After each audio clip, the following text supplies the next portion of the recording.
Over the last decade, video games have undergone a series of massive shifts. There's been whole new genres springing up out of nowhere, entirely new ways to play like mobile games and VR, as well as the rise of the indie studio. But if I had to sum up the design ethos of the 2010s as succinctly as I could, I'd do it with a single idea. And it's probably one that anyone who's watched an E3 presentation before is familiar with. All the way up to distant mountains, and if you've played our previous stuff, you know that mountain is not just a backdrop. You can walk all the way to the top of that mountain. You can even reach those mountains in the distance if you walk far enough. I've just got to pick one of these at random, and we can go there. You see that? You can go there.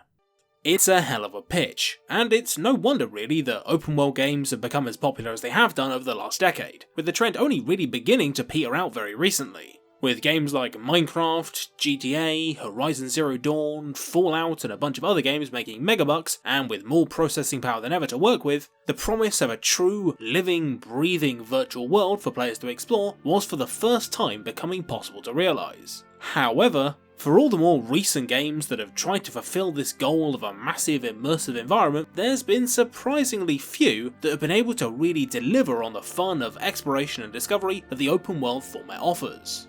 For example, the procedurally generated infinite universe of No Man's Sky really struggled to hold my attention in spite of its fun mechanics. As much as I loved zooping around in my ship or building a base, the planets I'd be doing that stuff on blended together very quickly. There were ice worlds, deserts, swamp planets, this weird bone forest I found, but without fail, they all had some sort of hazard I'd need to stockpile sodium to avoid, the same sorts of resources, and the same endless expanse of bumpy hills. It's not that No Man's Sky wasn't fun, but the sense of wonder and curiosity that drew me to the game in the first place didn't really end up a massive factor in my time with the game, because chances are I'd already seen whatever was out there, just in a different colour. The Elder Scrolls V Skyrim also runs into a lot of similar issues. The game has this vast, beautiful world filled to the brim with dungeons and dragons, and yet once the initial sheen has worn off, the world loses that magic and it begins to feel much emptier. Every tomb is filled with the same identical dragger and bandits. Trudging around in the snow is boring and takes ages, forcing you to rely on the fast travel system, which means you end up robbing yourself of opportunities to stumble onto cool stuff in the wilderness. And the lore, while interesting and detailed, barely has any real impact on the game itself. Even this beautiful ambient bird effect towards the start of the game that points the way to a cool dungeon is totally scripted and never happens again.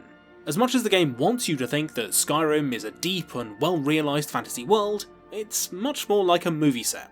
Very convincing from the right angle, but it just doesn't hold up to scrutiny. I've tried multiple times to pick up these two games, but despite both making a really big point of giving players a massive space to explore filled with cool stuff, I couldn't help but feel like the experience was weirdly hollow. Like I wasn't really being encouraged to seek out new and interesting places or being rewarded for finding them.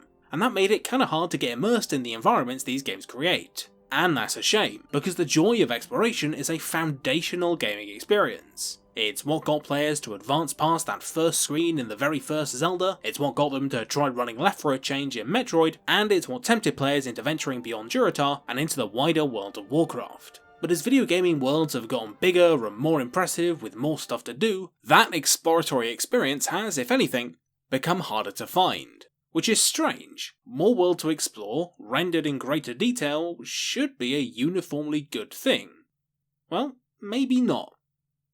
The industry's focus on the massive scale offered by hardware improvements, procedural generation, and good old-fashioned worker exploitation have caused us to forget what makes exploration fun in the first place. And that's the ability not just to be a sightseer, but to embrace that awesome feeling of discovery and iterative understanding that makes the desire to forge out into the unknown such a universal human story. As for how to do that, well, I've got a few ideas. And to make things a bit harder, I'm going to try and do the whole thing without mentioning Dark Souls, because, shocker, that game has good world design, and you've heard that a million times before. Let's start as we mean to go on by looking at how the design of an open world can be used to challenge players and add some emotional weight to exploring beyond just spectacle. When designing an open world, there's a certain amount of logic to letting the player go wherever they want immediately. They get to go and see all your cool content you work very hard on, and exploration is about freedom and self-expression, right? Well, kind of. By putting up no barriers to the player's exploration, you end up relying exclusively on the novelty of new things to keep players engaged, and that hits diminishing returns very quickly. Instead, by making players work in order to explore new areas, and rewarding them over the long term, they can develop a much stronger emotional response to discovery than if you let them go there immediately.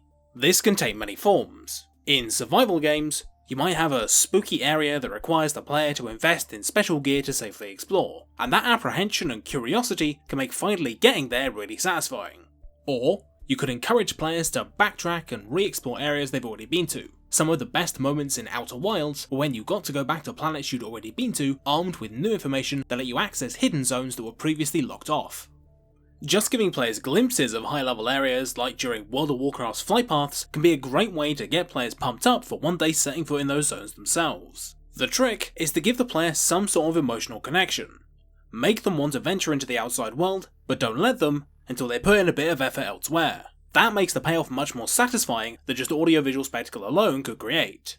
However, you do have to make sure that the gating doesn't feel too arbitrary. Many Metroidvanias run into the classic issue of abilities functioning less like genuine skills, and more like arbitrary keys for arbitrary doors blocking your way. Metroid itself, with its colour-coded doors, sometimes feels like this, and the impression that your exploration is being blocked by the designer, rather than the inherent hostility of the world, causes the challenge to feel cheap and unrewarding.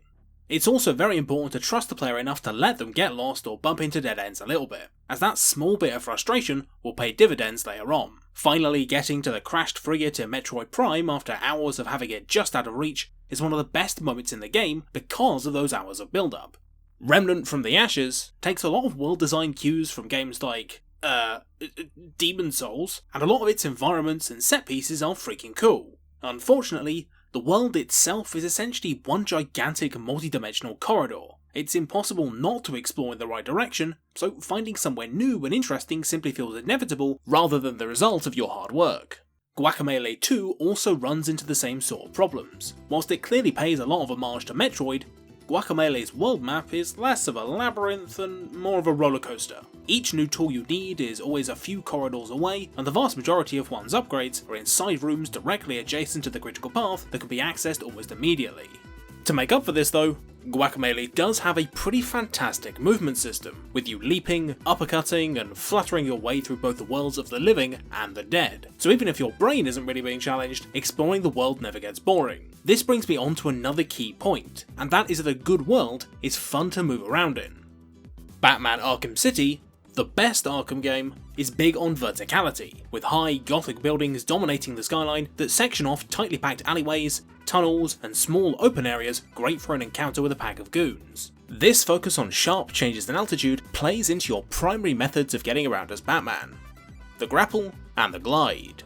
From ground level, you can quickly hook your way up to the tallest area like these watchtowers, scout out where you need to go, and then glide down like the spooky man-bat you are. Not only does this give you a great view of where to go next and any secrets you might have missed, but this hook-glide combo is much faster than running and can also be used to get the drop on some baddies. Batman is a hero who takes an indirect approach, and so making swooping through the shadows the best and most fun way to get around is a great decision.